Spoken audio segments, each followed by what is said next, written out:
Natalia Thompson had built a reputation as one of the most influential women in the business world.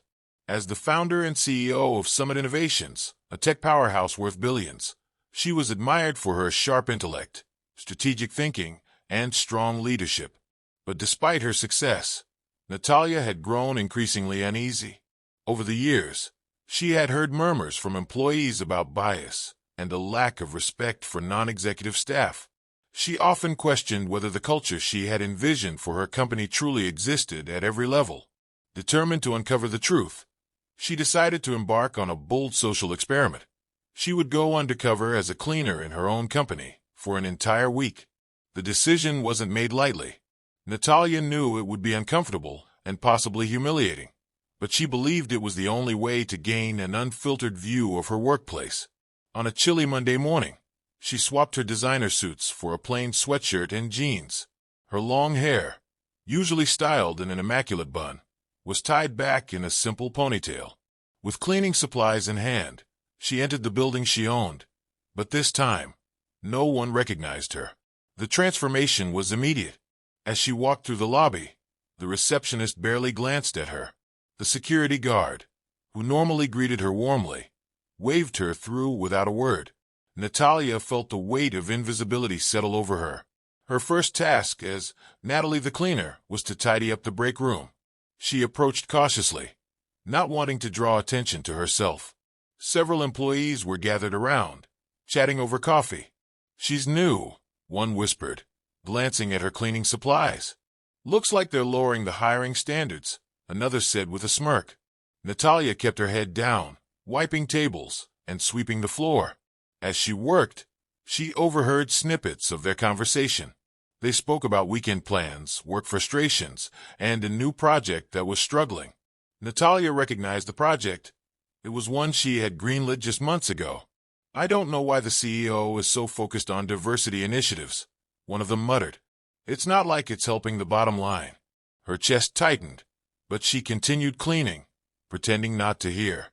By lunchtime, she had encountered several more employees, all of whom treated her with indifference or outright disdain. A junior manager nearly walked into her, muttered a half-hearted apology, and added, "Can you clean the coffee spill in the conference room? It's been there all morning." Natalia nodded, biting back a response, beginning to see the cracks in her company's culture. By midweek, Natalia was emotionally drained and disheartened by the casual disrespect and indifference she had witnessed. On Wednesday morning, as she dusted the reception area, Carly, the receptionist, noticed her. "You missed a spot," Carly said, pointing dismissively at a smudge on the glass door. Natalia turned to look at her, busy scrolling on her phone. "I'll get to it," Natalia replied calmly. Carly raised an eyebrow and muttered, "These cleaners don't take pride in their work anymore." Natalia kept her composure, but silently reflected on how dismissive attitudes like Carly's might affect first impressions of visitors and clients. Later that afternoon, Natalia found herself tidying the break room again, cleaning up after employees who had left empty coffee cups, crumpled napkins, and snack wrappers scattered across the tables.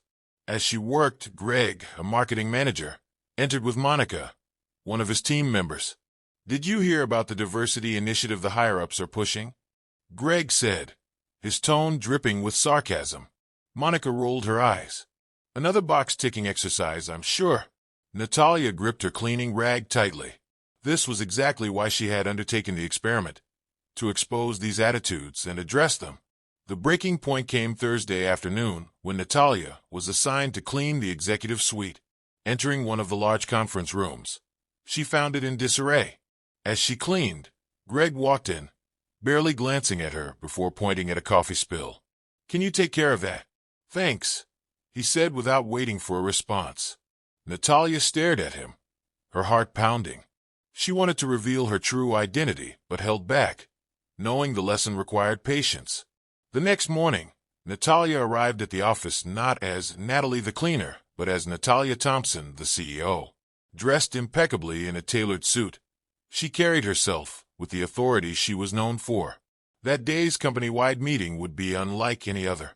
As employees gathered in the conference room, Natalia began to speak. "Good morning.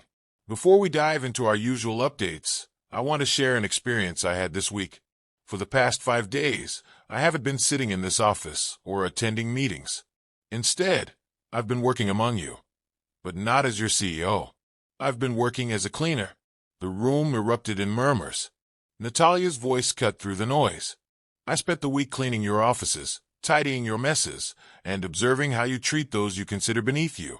She called out specific incidents, addressing Greg's dismissive comments about diversity and Carly's mocking behavior.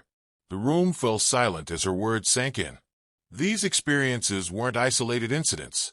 They're part of a larger culture of disrespect, entitlement, and indifference. And as your leader, I take full responsibility for not addressing it sooner. But this is not just about calling out bad behavior. It's about learning, recognizing our biases, and committing to change. Natalia announced immediate changes, including mandatory training on empathy, respect, and diversity, along with initiatives to celebrate every team member's contributions. To those who feel they can't embrace these values, you're welcome to leave, she concluded firmly. The silence broke into applause, led by James, the janitor who had shown her kindness throughout the week. As the meeting ended, Natalia approached Greg and Monica personally. Everyone makes mistakes, she said. What matters is how you choose to grow from them. Later, Greg came to Natalia's office to apologize. I realize how wrong I was. I want to do better. Natalia nodded. I believe you can, Greg, and I'll support you. The transformation didn't happen overnight, but the company culture began to shift. Natalia, having walked in the shoes of her employees, became an even more empathetic leader. Months later, she received a letter from James, who had decided to retire. You reminded me that no matter our title or position, we all have the power to make a difference. Thank you for showing the world what true leadership looks like. Natalia smiled, knowing the lessons of that week would leave a lasting impact, not just on her company, but on everyone who had been part of the journey.